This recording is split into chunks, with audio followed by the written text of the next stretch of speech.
Eventos Finais, capítulo 20. A herança dos santos. Uma dádiva do Senhor. Cristo, só Cristo e sua justiça obterão para nós um passaporte ao céu.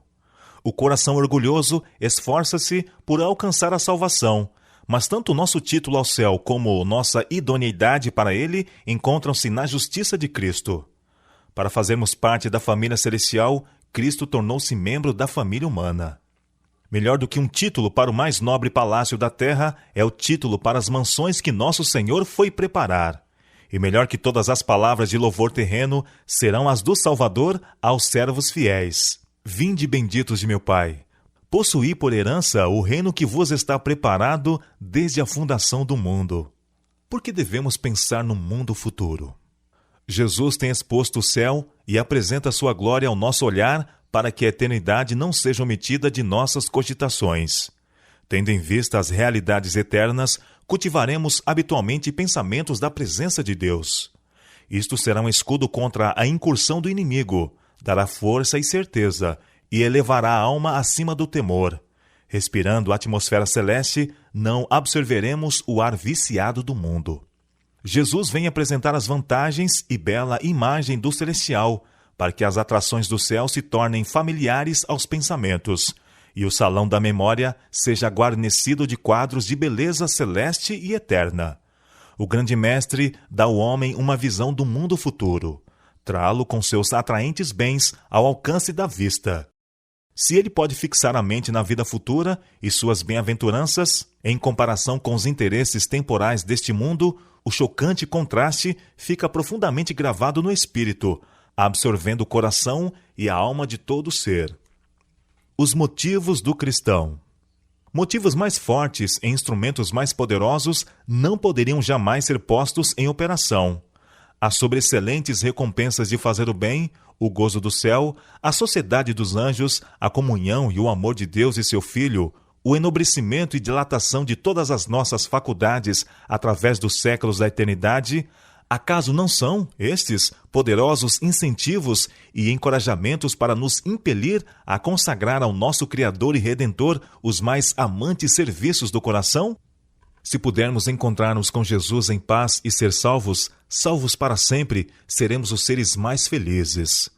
Oh, estar finalmente no lar em que os ímpios deixam de perturbar e os cansados estão em paz. Gosto de ver tudo que é belo na natureza. Penso que estaria plenamente satisfeita com a terra, cercada das boas coisas de Deus, se ela não estivesse desfigurada pela maldição do pecado. Mas teremos novos céus e nova terra. João viu isso em santa visão e disse: Então ouvi grande voz vinda do trono dizendo: Eis o tabernáculo de Deus com os homens. Deus habitará com eles. Eles serão povos de Deus, e Deus mesmo estará com eles. Apocalipse capítulo 21, verso 3. Oh, bendita esperança, gloriosa perspectiva! Um lugar real e tangível. Que fonte de alegria para os discípulos foi saber que tinham tal amigo no céu para interceder em seu favor. Por meio da visível ascensão de Cristo, foram alterados todos os seus conceitos e expectativas do céu. Anteriormente, seus pensamentos se haviam demorado nele como uma região de espaço ilimitado, habitada por espíritos sem substância. Agora, o céu estava relacionado com o conceito de Jesus, a quem haviam amado e reverenciado mais do que todos os outros, com quem haviam conversado e viajado, em quem haviam tocado, até mesmo o seu corpo ressuscitado. O céu não podia mais parecer-lhes um espaço indefinido e incompreensível, repleto de espíritos intangíveis. Consideravam-no agora como seu futuro lar, em que seu amoroso Redentor estava preparando mansões para eles. O receio de fazer com que a herança futura pareça demasiado material tem levado muitos a espiritualizar as mesmas verdades que nos levam a considerá-las nosso lar. Cristo afirmou a seus discípulos haver ido preparar moradas para eles na casa de seu Pai. Na terra renovada, os redimidos empenhar-se-ão em ocupações e prazeres que levaram felicidade a Adão e Eva no início. Será vivida a vida edênica, a vida no jardim e no campo. Glória indescritível. Vi a extraordinária amabilidade e glória de Jesus. Seu semblante era mais brilhante do que o sol ao meio-dia. Seu manto era mais alvo do que o branco mais claro. Como posso descrever-vos as glórias do céu e os belos anjos cantando e tocando suas harpas de 10 cordas? As maravilhosas coisas que vi ali não as posso descrever. Oh, se me fosse dado falar a língua de Canaã, poderia então contar um pouco das glórias do mundo melhor. A linguagem é demasiado fraca para tentar uma descrição do céu. Apresentando-se diante de mim aquela cena, fico inteiramente absorta. Enlevada pelo insuperável esplendor e excelente glória, deponho a pena e exclamo: oh, que amor maravilhoso! A linguagem mais exaltada não consegue descrever a glória do céu ou as profundidades incomparáveis do amor de um Salvador. A linguagem humana não é adequada para descrever a recompensa dos justos. Será conhecida apenas dos que a contemplarem. Nenhum espírito finito pode compreender a glória do paraíso de Deus. Se pudesse ter mesmo que uma só visão da cidade celestial, nunca mais desejaríamos morar outra vez na terra. Cursos de água, colinas e árvores.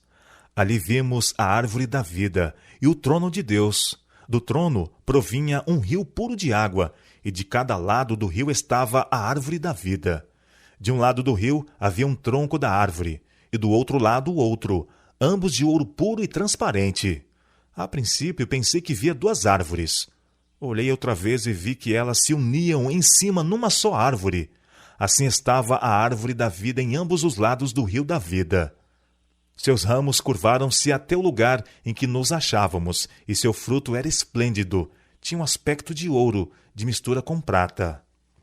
Existem torrentes sempre a fluir, claras como cristal, e ao lado delas, árvores ondeantes projetam sua sombra sobre as veredas preparadas para os resgatados do Senhor. Ali, as extensas planícies avultam em colinas de beleza, e as montanhas de Deus erguem seus altivos píncaros. Nessas pacíficas planícies, ao lado daquelas correntes vivas, o povo de Deus, durante tanto tempo peregrino e errante, encontrará um lar. Flores, frutos e animais. Vi outro campo, repleto de todas as espécies de flores, e quando as apanhei, exclamei: elas nunca murcharão. Em seguida vi um campo de relva alta, cujo belíssimo aspecto causava admiração. Era uma vegetação viva e tinha reflexo de prata e ouro quando magnificamente se agitava para a glória do Rei Jesus.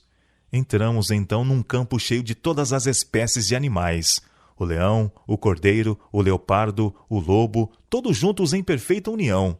Passamos pelo meio deles e pacificamente nos acompanharam.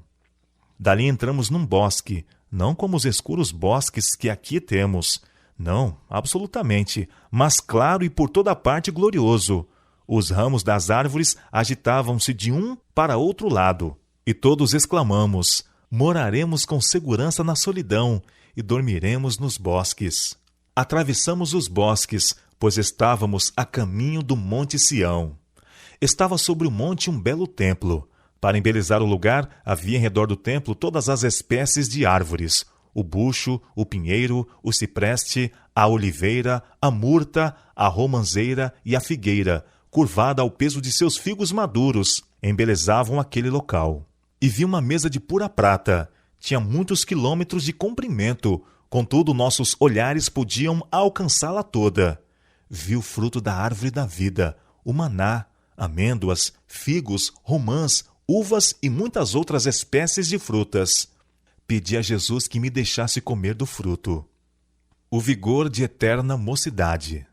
Todos saem do túmulo com a mesma estatura que tinham quando ali entraram. Adão, que está em pé entre a multidão dos ressuscitados, é de grande altura e formas majestosas, de estatura pouco menor que o Filho de Deus. Apresenta assinalado contraste com o povo das gerações posteriores. Sob esse único ponto de vista se revela a grande degeneração da raça. Todos, porém, surgem com a louçania e vigor de eterna mocidade. Restabelecidos a árvore da vida no Éden há tanto tempo perdido, os remidos crescerão até a estatura completa da raça em sua glória primitiva. Se Adão, ao ser criado, não houvesse sido dotado de 20 vezes maior força vital do que os homens possuem agora, a humanidade, com seus presentes métodos de vida, que constituem uma violação da lei natural, já estaria extinta. Ninguém necessitará ou desejará repouso. Não haverá cansaço em fazer a vontade de Deus e oferecer louvores a seu nome. Sempre sentiremos a frescura da manhã e sempre estaremos longe de seu termo. A aquisição de conhecimento não cansará o espírito, nem esgotará as energias. O céu é todo saúde. Felicidade assegurada. Jesus ergueu o véu da vida futura. Na ressurreição, disse ele: nem casam, nem são dados em casamento, mas serão como os anjos de Deus no céu. Homens há hoje em dia que exprimem sua crença em que haverá casamentos e nascimentos na nova terra. Aqueles, porém, que acreditam nas Escrituras não podem aceitar tais doutrinas. A doutrina de que nasçam crianças na nova terra não é parte da firme palavra da profecia. É presunção condescender com as suposições e teorias quanto a temas que Deus não nos deu a conhecer em sua palavra. Não necessitamos entrar em especulação relativamente ao nosso estado futuro. Os obreiros de Deus não devem gastar tempo especulando quanto às condições que hão de reinar na nova terra. É presunção ocupar-se com suposições e teorias relativamente a assuntos que o Senhor não revelou. Ele tem tomado todas as providências para a nossa felicidade na vida futura, e não nos compete especular quanto a seus planos a nosso respeito. Não devemos calcular as condições da vida futura pelas desta vida. É preservada a identidade dos remidos. A ressurreição de Cristo era um símbolo da final ressurreição de todos quantos nele dormem. O semblante do Salvador ressuscitado, sua maneira, sua linguagem, tudo era familiar aos discípulos. Como Jesus ressurgiu dos mortos, assim hão de ressurgir os que nele dormem. Reconheceremos nossos amigos da mesma maneira que os discípulos a Jesus. Talvez haja sido deformados, doentes, desfigurados nesta vida mortal, ressurgindo em plena saúde e formosura. No entanto, no corpo glorificado será perfeitamente mantida a identidade. Ressurgirá à mesma forma, mas estará livre de doenças e de todo defeito. Ela torna a viver, tendo as mesmas feições individuais, de modo que os amigos reconheçam uns aos outros. Ali conheceremos como também somos conhecidos. Ali, o amor e simpatia que Deus plantou na alma encontrarão mais verdadeiro e suave exercício. Tez rosada e vestimenta de luz. Quando saiu das mãos de seu Criador, Adão era de elevada estatura e de bela simetria. Era mais de 2 vezes mais alto do que os homens que agora vivem na terra, e bem proporcionado. Suas feições eram perfeitas e belas. Sua tez não era branca nem pálida, mas rosada, brilhando com o precioso matiz da saúde. Eva não era tão alta como Adão. Sua cabeça chegava-lhe um pouco acima dos ombros. Ela também era nobre, de perfeita simetria e muito bela. Esse casal que não tinha pecados não fazia uso de vestes artificiais. Estavam revestidos de uma cobertura de luz e glória, tal como a usam os anjos. Enquanto viveram em obediência a Deus, esta veste de luz continuou a envolvê-los. A alegria de ver nossa família no céu. A cada lado do portão, vemos uma comitiva de anjos, e ao por ele passarmos, Jesus diz: Vinde, benditos de meu Pai, possuí por herança o reino que vos está preparado desde a fundação do mundo. Aqui nos diz ele que somos participantes de seu gozo. E qual é? É o gozo de ver o trabalho de vossa alma, pais. É o gozo de ver que os vossos esforços, mães, foram recompensados. Aí estão os vossos filhos, a coroa da vida está sobre suas cabeças. O maior dom de Deus é Cristo, cuja vida é nossa, pois nos foi dada. Ele morreu por nós e ressuscitou em nosso favor, a fim de que pudéssemos sair da sepultura para um glorioso companheirismo com os anjos celestiais, encontrar-nos com os nossos entes queridos e reconhecer-lhes a fisionomia, pois a semelhança com Cristo não destrói sua imagem, mas a transforma à gloriosa imagem dele. Todos os santos ligados aqui por laços familiares conhecerão ali uns aos outros. A salvação de criancinhas e de imbecis. Ao surgirem os pequenos, imortais de seu leito poento, imediatamente seguirão caminho, voando, para os braços maternos. Reencontrar-se-ão para nunca mais se separarem. Muitos dos pequeninos, porém, não terão mãe ali. Em vão nos pomos à escuta do arrebatador cântico de triunfo por parte da mãe. Os anjos acolherão os pequeninos sem mãe e os conduzirão para junto da árvore da vida. Alguns têm perguntado se os filhinhos, mesmo de pais que creem, hão de ser salvos, pois não tiveram nenhuma prova de caráter, e todos precisam ser provados, e seu caráter tem de ser determinado pela prova. É feita a pergunta: como podem as criancinhas ter este teste e prova? Respondo que a fé dos pais que creem protege os filhos, como sucedeu quando Deus enviou seus juízos sobre os primogênitos dos egípcios. Não podemos dizer se todos os filhos de pais descrentes serão salvos, porque Deus não tornou conhecido seu propósito a respeito desse assunto, e convém que o deixemos onde Deus o deixou, e que nos demoremos em assuntos elucidados em sua palavra. Quanto ao caso de A, vós o encarais como é agora, e deplorais sua simplicidade. Ele não tem consciência do pecado. A graça de Deus removerá toda essa imbecilidade hereditária e transmitida, e ele terá uma herança entre os santos na luz. A vós o Senhor concedeu santidade mental. Pelo que diz respeito à faculdade do raciocínio, A é uma criança, mas possui também a submissão e a obediência de uma criança. Homenagem às mães fiéis.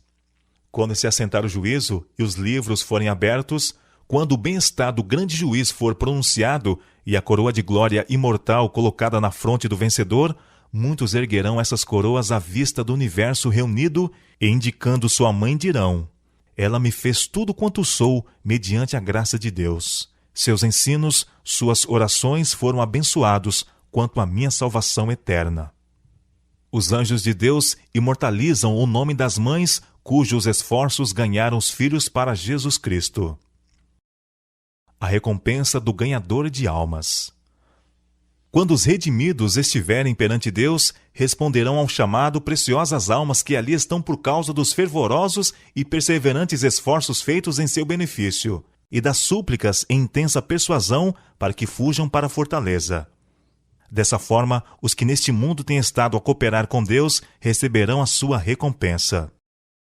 Quando os portais daquela linda cidade lá do alto se revolverem nos seus luzentes gonzos e nela entrarem as hostes que observaram a verdade, coroas de glória ser-lhes-ão colocadas sobre a cabeça, e eles atribuirão a Deus honra, glória e majestade. E naquela ocasião alguns se aproximarão de vós, dizendo: não fossem as palavras que me proferistes bondosamente, não fossem vossas lágrimas, súplicas e diligentes esforços, e eu nunca teria visto o rei na sua formosura. Que recompensa é essa? Quão insignificante é o louvor de seres humanos nesta vida terrena e transitória, em comparação com as infinitas recompensas que estão reservadas aos fiéis na futura vida imortal. Nossos traços de caráter não se alterarão. Se quereis ser santos no céu, precisais ser primeiro santos na terra. Os traços de caráter que acalentais na vida não serão modificados pela morte ou pela ressurreição. Saireis da sepultura com a mesma disposição que manifestastes em vosso lar e na sociedade. Jesus não altera o caráter em sua vinda. A obra de transformação tem de ser efetuada agora. Nossa vida diária está determinando o nosso destino. Precisamos arrepender-nos dos defeitos de caráter, vencê-los pela graça de Cristo e formar um caráter simétrico nesse período de prova, a fim de que sejamos habilitados para as mansões lá do alto. A calma e afetuosa atmosfera do céu. A paz e a harmonia das cortes celestiais não serão perturbadas pela presença de alguém que seja rude ou indelicado. No céu tudo é nobre e elevado. Todos buscam o bem e a felicidade dos outros. Ninguém se importa e preocupa consigo mesmo. A principal alegria de todos os seres santos é ver a alegria e a felicidade dos que se encontram em seu redor. Parecia-me estar ali onde tudo era paz, aonde não podiam chegar os turbulentos conflitos terrestres.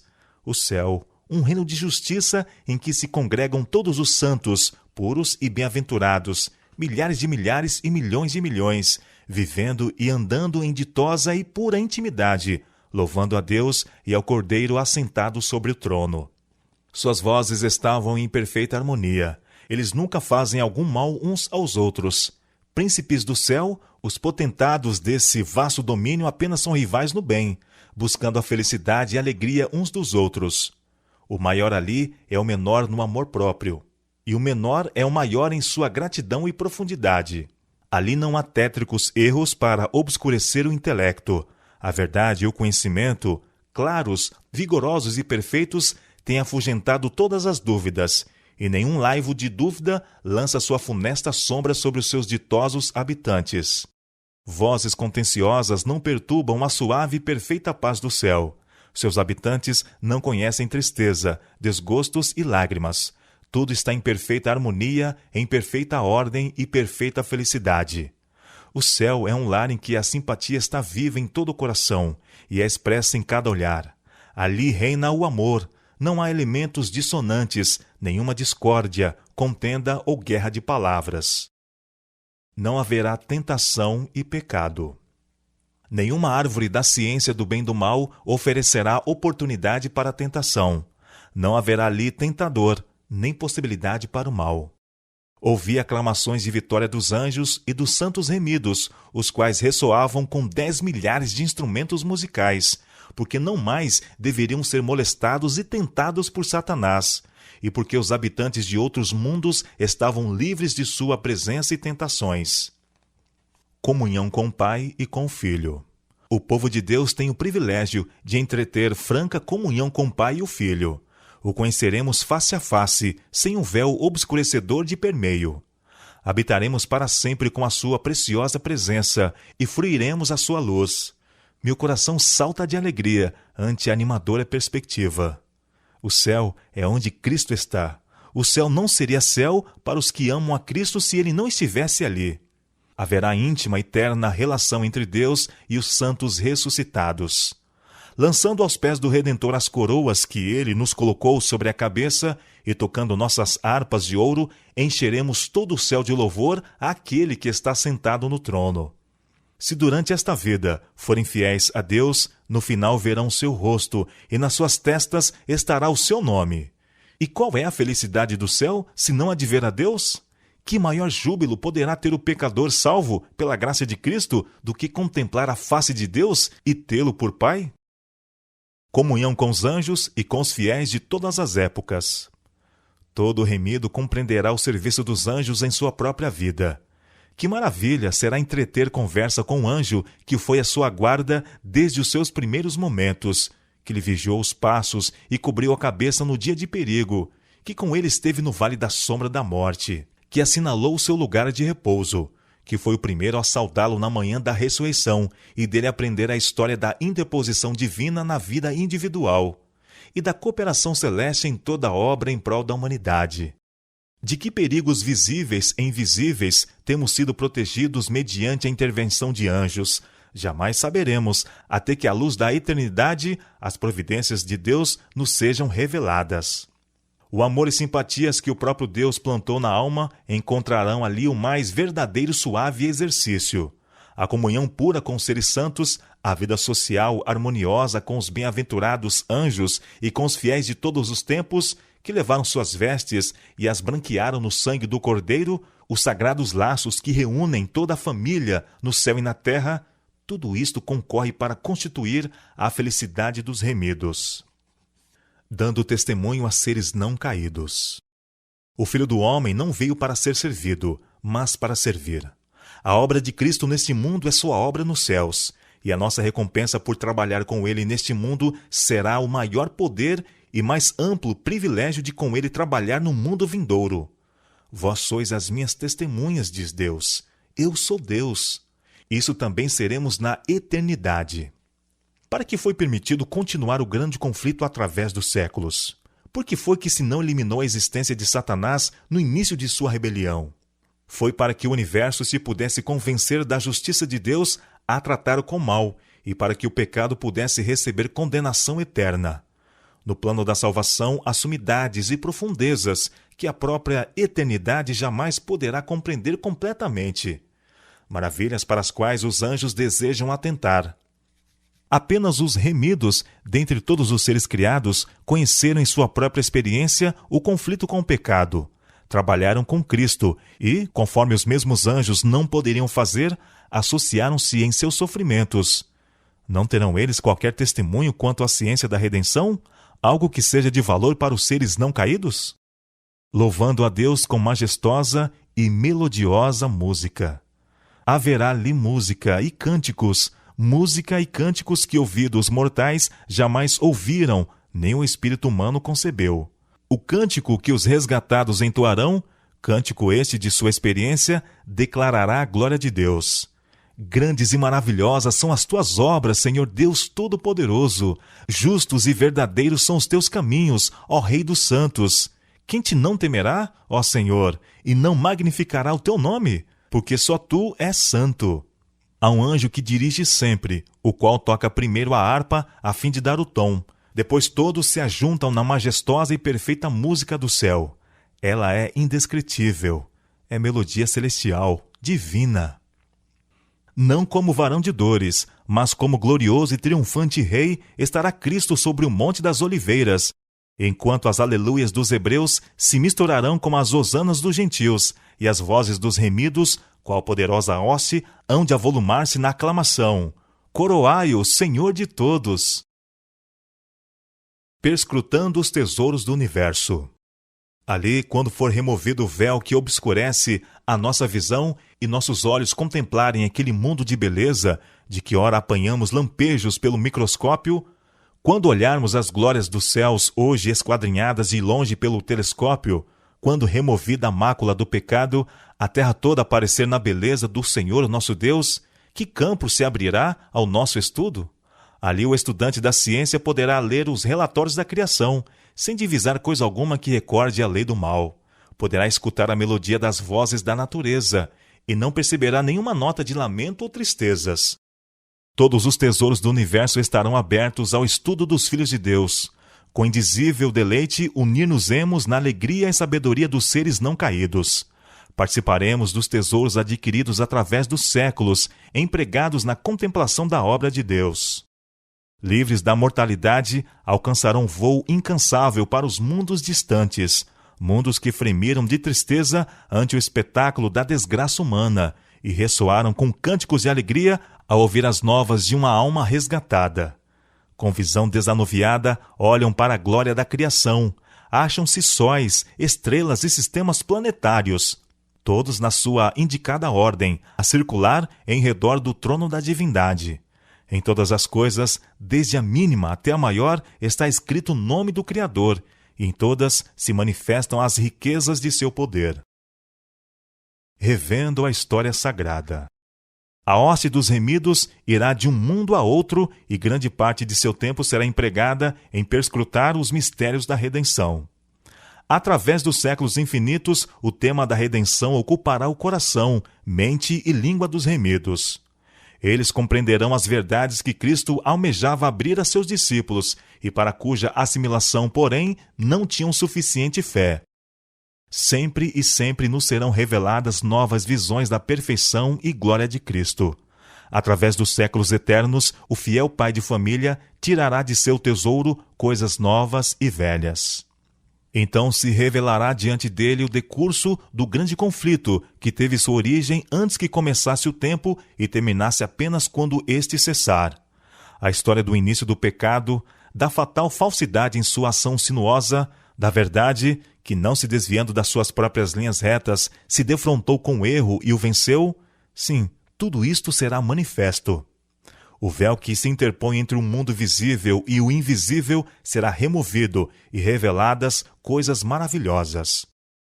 Posto que os pesares, dores e tentações da terra estejam terminados e removidas suas causas, sempre terá o povo de Deus um conhecimento distinto, inteligente do que custou a sua salvação. Nosso Redentor sempre levará os sinais de sua crucifixão. Em sua fronte ferida, em seu lado, em suas mãos e pés, estão os únicos vestígios da obra cruel que o pecado efetuou. As perplexidades da vida elucidadas. Todas as perplexidades da vida serão então explicadas. Onde para nós apareciam apenas confusão e decepção, propósitos frustrados e planos subvertidos, ver-se-á um propósito grandioso, predominante, vitorioso, uma harmonia divina. Ali Jesus nos levará para bem perto da viva corrente que flui do trono de Deus e nos explicará as misteriosas providências pelas quais nos conduziu neste mundo, a fim de aprimorar-nos no caráter. Tudo quanto nos tem confundido acerca das providências de Deus será esclarecido no mundo vindouro. Naquilo em que a nossa mente só via confusão e promessas desfeitas, veremos a mais perfeita e bela harmonia. Saberemos que o amor infinito dispôs as experiências que nos pareciam as mais probantes. Ao reconhecermos o terno cuidado daquele que faz todas as coisas contribuírem para o nosso bem, regozijar-nos-emos com júbilo inexprimível e repleto de glória. O resultado de toda nobre ação. Todos os que trabalharam com um espírito desinteressado contemplarão os frutos de seus labores. Ver-se-á o resultado de todo princípio correto e nobre ação. Alguma coisa disto aqui vemos, mas com pouco dos resultados dos mais nobres trabalhos deste mundo é o que se manifesta nesta vida aos que os fazem, quando labutam abnegadamente, incansavelmente por aqueles que ficam além de seu alcance e conhecimento. Pais e professores tombam em seu último sono, parecendo o trabalho de sua vida ter sido feito em vão. Não sabem que sua fidelidade descerrou fontes de bênçãos que jamais poderão deixar de fluir. Apenas pela fé, veem as crianças que educaram tornar-se uma bênção e inspiração a seus semelhantes, e essa influência repetir-se 1000 vezes mais. Muito obreiro há que envia para o mundo mensagens de alento, esperança e ânimo, palavras que levam bênçãos aos corações em todos os países. Mas, quanto aos resultados, nada sabe, afadigando-se ele em solidão e obscuridade. Assim se concedem dons, aliviam-se cargas, faz-se trabalho. Os homens lançam a semente, da qual, sobre as suas sepulturas, outros recolhem a abençoada messe. Plantam árvores para que outros comam o fruto. Aqui estão contentes, por saberem que puseram em atividade forças para promover o bem. No além serão vistas a ação e reação de todas estas forças. Nosso gozo aumentará continuamente. Há no plano da redenção mistérios: a humilhação do Filho de Deus, o ser achado em forma de homem, o maravilhoso amor e condescendência do Pai ao entregar seu Filho, que são para os anjos celestiais motivo de contínuo assombro. E isso será o estudo dos remidos através dos séculos eternos. Ao contemplarem a obra de Deus na criação e redenção, novas verdades continuamente se lhes desdobrarão ao espírito surpreso e deleitado. À medida que vão aprendendo mais e mais da sabedoria, amor e poder de Deus, seu espírito se lhes expandirá constantemente e seu gozo aumentará continuamente. Ao transcorrerem os anos da eternidade, trarão mais e mais abundantes e gloriosas revelações de Deus e de Cristo. Assim como o conhecimento é progressivo, também o amor, a reverência e a felicidade aumentarão. Quanto mais aprendem os homens acerca de Deus, mais lhe admiram o caráter. Ao revelar-lhe Jesus as riquezas da redenção e os estupendos feitos do grande conflito com Satanás, a alma dos resgatados fremirá com mais fervorosa devoção e com mais arrebatadora alegria dedilharão as harpas de ouro, e milhares de milhares e milhões de vozes se unem para avolumar o potente coro de louvor. Há sempre um infinito para além. Ali toda a faculdade se desenvolverá e toda a capacidade aumentará. Os maiores empreendimentos serão levados avante, as mais altas aspirações realizadas, as maiores ambições satisfeitas, e todavia surgirão novas culminâncias a galgar, novas maravilhas a admirar, novas verdades a compreender, novos assuntos a apelarem para as forças do corpo, espírito e alma. Por mais que avancemos no conhecimento da sabedoria e do poder de Deus, há sempre um infinito para além. Todo o amor paternal que veio de geração em geração, através do coração humano, toda a fonte de ternura que se abriu na alma do homem, não passam de tênue riacho em comparação com o ilimitado oceano, quando postos ao lado do infinito, inexaurível amor de Deus. A língua não o pode exprimir, nem a pena é capaz de o descrever. Podeis meditar nele todos os dias de vossa vida.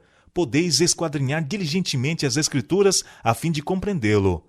Podeis concitar toda a faculdade e poder a vós concedidos por Deus, no esforço de compreender o amor e a compaixão do Pai Celeste. E, todavia, existe um infinito para além.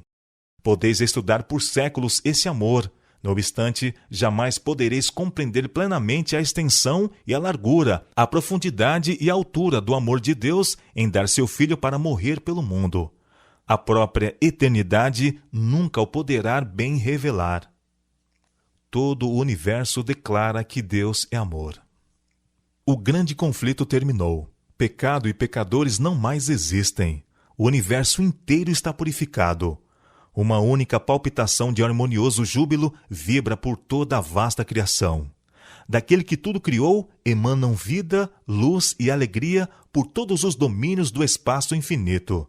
Desde o minúsculo átomo até o maior dos mundos, todas as coisas, animadas e inanimadas, em sua serena beleza e perfeito gozo, declaram que Deus é amor.